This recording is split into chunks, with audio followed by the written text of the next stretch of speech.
back. So next, she is the head of growth at Zerion. Prior to joining the team, building the world's most intuitive DeFi interface, she worked on blockchain-based currency development programs in Kenya.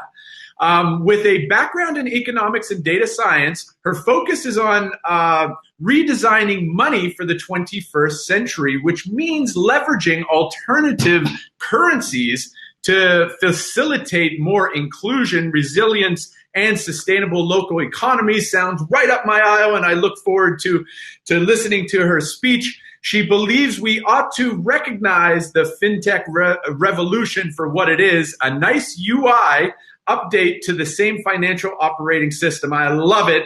It's time to shift gears with decentralized finance. Please put your virtual hands together for our very special guest, Rebecca Mqamelo. Welcome, Rebecca. Hi, Chris. Thank you. You butchered my surname there, but it's okay. Oh, I butchered all the names. Right. Awesome. So I'm super excited to be here. My name is Rebecca Mqamelo. It's got a click there. So kudos to anyone who can actually pronounce it. And in this presentation, I'm really just asking the question, could DeFi be Africa's new fintech? And very similar to the intro that Chris gave, I have very big reservations about the so-called fintech revolution. And in this presentation, I'm really going to be breaking down why we should be a little bit more criticizing of it, and also just giving you some pretty mind-blowing use cases of how DeFi is already being implemented on the continent. So, all right. So as Chris said, I'm head of growth at Zerion, but I have a big background in doing work on alternative.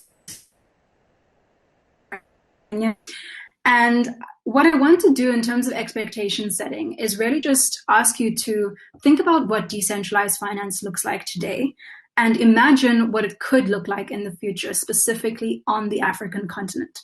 But before that, let's just do a little bit of landing. So we all know that DeFi has been absolutely exploding with user growth, particularly in the last couple of months.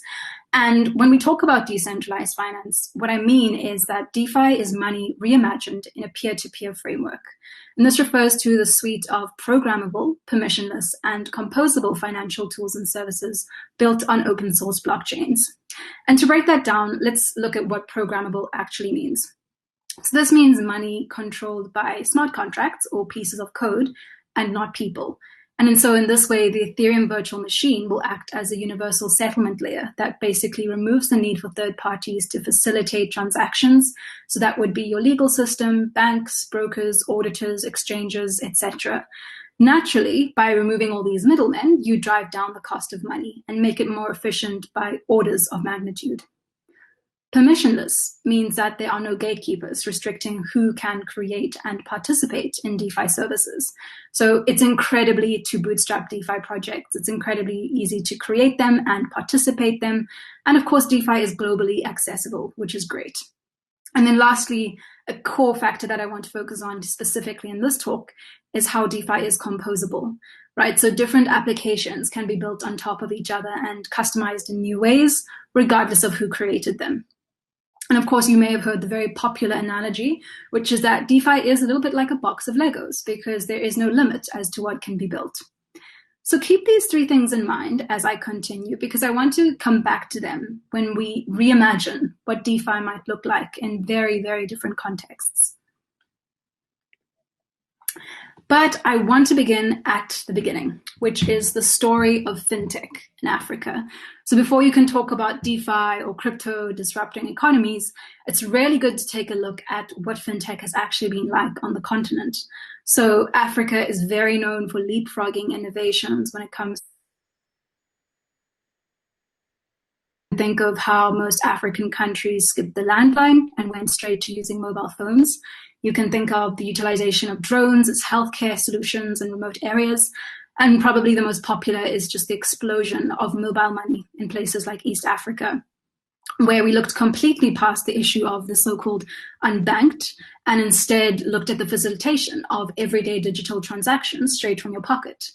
And there's a popular statistic here, for example, with M-Pesa lifting 2% of Kenyans out of poverty. So, with mobile phone penetration on the rise, it does seem pretty certain that a region like Africa would be a natural hotbed for the leanest, most effective fintech solutions that we're yet to see. In essence, a narrative has actually emerged, and you often see this narrative spilling over to things like cryptocurrencies and DeFi. I mean, I myself have sat through so many conferences and presentations hearing how crypto is going to just revolutionize finance in the so-called developed world, goodbye to corruption and volatile national currencies and economies built on legacy systems, because according to the evangelists, crypto is going to fix Africa's broken economies. And you can probably hear from the tone of my voice just what I think about that sentiment. Because the truth is, I like to pause. I think that it's really important that we check our assumptions about the fintech revolution. And I think it's worth looking at just what the fintech revolution actually means so far. And I'm going to bring forth two arguments here. So the first is that any kind of technology that relies on the same underlying principles and systems as the thing it's trying to disrupt is inherently constrained. I mean, that's just a given. The second argument that I would make is really just the danger of inferring false causality. So let me dive deeper into both of those. The first thing that I would argue here is like fintech has just modified UI to the same operating system, right? So fintech doesn't change how financial institutions work. And I think this is a very large reason why it has failed. If you look at companies like PayPal, Stripe, Robinhood, and TransferWise, they've certainly made it easier to make online payments, invest in stocks, or transfer money across borders, but they don't change how these institutions work. The hierarchies, the barriers, and the constraints are still there. And I think one of the most prominent ways that we see these barriers is in geographical barriers, right? So PayPal still bars Nigerians from using its services. Remittances below $200 in most of sub-Saharan Africa will cost an average of 9% compared to a global average of 6.8%. And of the 150 million plus businesses in Africa, 70% don't have access to cross-border payments. So what we see here is that traditional finance remains extremely localized. Distribution costs are enormous, and the scale and pace of innovation are impeded because there is an entrenched monopoly over who gets to create and access financial products. But the second thing that I wanted to discuss is just the danger of inferring false causality. Now, at the heart of the fintech revolution, there is a hypothesis. And that hypothesis is that financial access equals financial freedom. Or stated inversely, you could say that poverty is caused by financial constraint. Right, so bank the unbanked, give people the loans they need, make it easier to transact, and there's going to be a strong correlation with lifting people out of poverty. Now, of course, this might be true in many cases. You have the World Bank saying that these financial inclusion efforts are a building block for both poverty reduction and opportunities for economic growth, with access to digital financial services being critical for joining the new digital economy. But you also have the World Bank saying that the link between access to finance and poverty alleviation is neither certain nor well understood. So just keep that in mind. Because in fact, there is a weight of research that suggests that there's very little link between financial inclusion policies and actually look at studies by Banerjee and DeFlo, who are the Nobel Prize winners of economics last year. They did a 2-year microcredit program in Hyderabad, where they found that there was no significant change in health, education, or women's empowerment. You can look at other studies that looked at the impact of these programs in Sri Lanka, Mexico, Ghana, and Nigeria, where they found that interventions did not lead to an escape from poverty traps, even when hypothetically scaled to the full economy. Or more recently, a 2020 survey of M-Pesa's credit limits in 2 of their most populous slums found that 35% of individuals had a credit limit equal to 0, with an average credit limit of just 4 cents. And then lastly, I would just pull in here the popular statistic by Surya and Jack of M-Pesa lifting 2% of Kenyan households out of poverty, Well, when you actually read that paper and you see them controlling for gender, they found that male-headed households were supposedly worse off. I think to realize that under financial inclusion policies, the main way that populations are supposed to lift themselves out of poverty is through self-employment. But it's a bit of a problem because it is still very unclear how mobile money has affected income generation opportunities or access to money. So where does this lead us exactly? Well, not to sound pessimistic, I do think it's worth realizing that we're looking at a landscape that may be saturated with a number of promising fintech solutions, but it is also very, very ripe for money that is structurally applied and accessible in new ways. And here I want to start pivoting to actually talking about DeFi. And before I begin, I want to pull in this very well-known quote by Sid from Coinbase, because I think this completely captures the DeFi vision. So imagine a global open alternative to every financial service that you use today, accessible to anyone in the world with a smartphone and an internet connection. Now you're probably thinking, okay, this sounds great, but the technology is really nowhere near being deployed in this global accessible way. I mean, most people might not even have an internet connection in the places where this technology is needed so desperately. But I'm going to offer an example that shows that you don't even need the smartphone and the internet connection to apply DeFi in some pretty mind-blowing ways. So just like Africa is known for applying the same technology in novel ways, DeFi adoption might end up looking very different to what we have in mind. And here I bring in the example of Grassroots economics. So they're an organization that has been working in Kenya since 2010, championing various community currency models, where communities are empowered to create their own form of local money. And in 2018, they actually migrated from giving people paper vouchers to blockchain-based tokens, which is pretty amazing if you think about it, because the majority of these people do not have smartphones and do not have an internet connection. Now, Grassroots economics has a very interesting hypothesis about poverty, which is that poverty can be characterized as a liquidity problem. Now think about it. A lack of employment in a low-income community doesn't mean that people aren't available to work. In a country like Kenya, where 75% of the population is under the age of 35, there is a surplus of available bodies and available labor.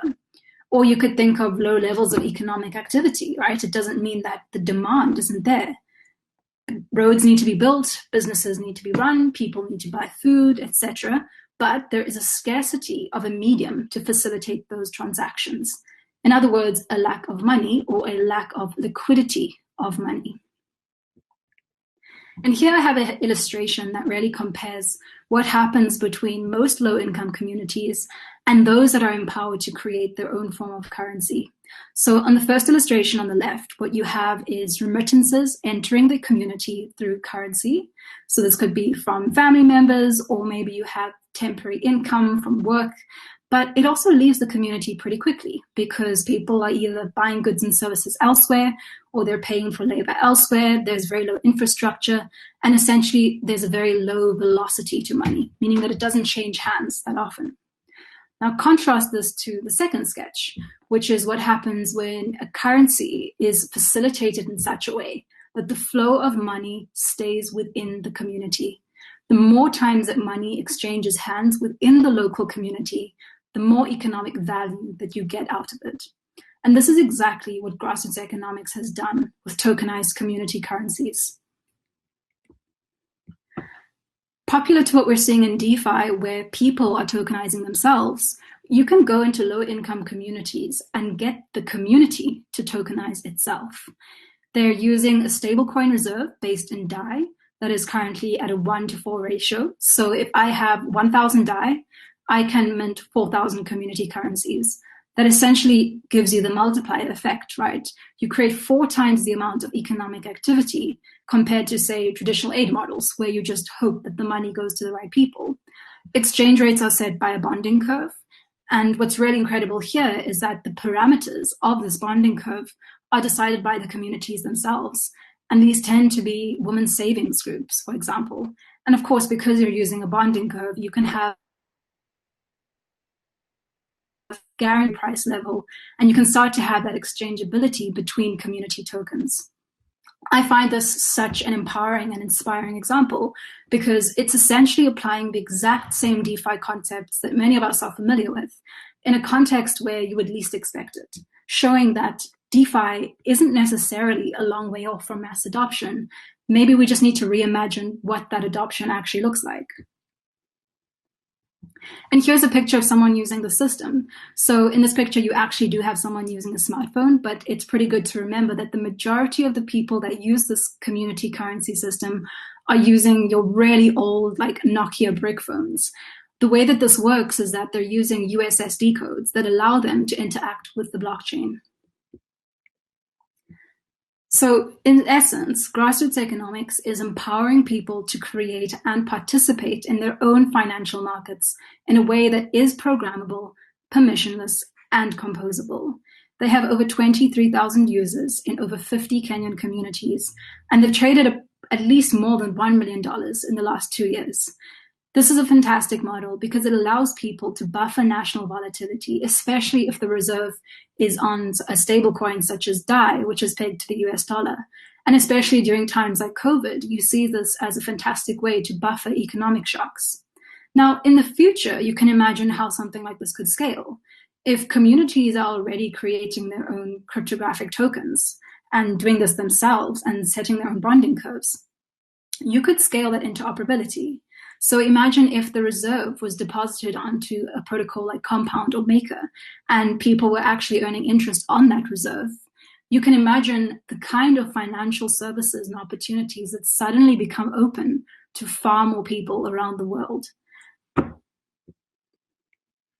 So in closing, I just want to say that the DeFi that we know today isn't necessarily going to be the DeFi of the future.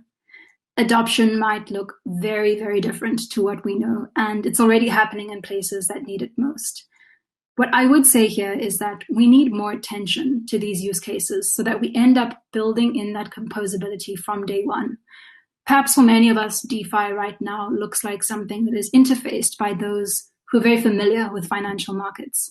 A lot of it is very obscure, a lot of it has a very high learning curve, but that doesn't mean that DeFi is inaccessible to everyday people who just want to trade in a currency that's stable, or who just want to make sure that their economies don't go stagnant when there is political or economic turmoil, or when they're hit by economic shocks such as COVID.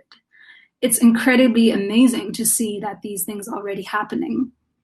And I think that the more resources and the more attention that we put towards them, the more of these examples we're going to see. If it's already happening in places like Kenya, for sure, in the next couple of years, we're going to see more and more of these DeFi applications cropping up all over the African continent. So if you're interested in anything that I've said, or you want to check out Grassroots Economics, definitely look at their website, grassrootseconomics.org. Check out other DeFi or blockchain-based teams that are working on similar technologies, such as Sempo.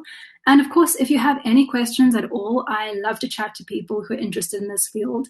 You can find me on Twitter at Rebecca_Mqamelo, and we can definitely take the conversation forward. So thank you so much for listening.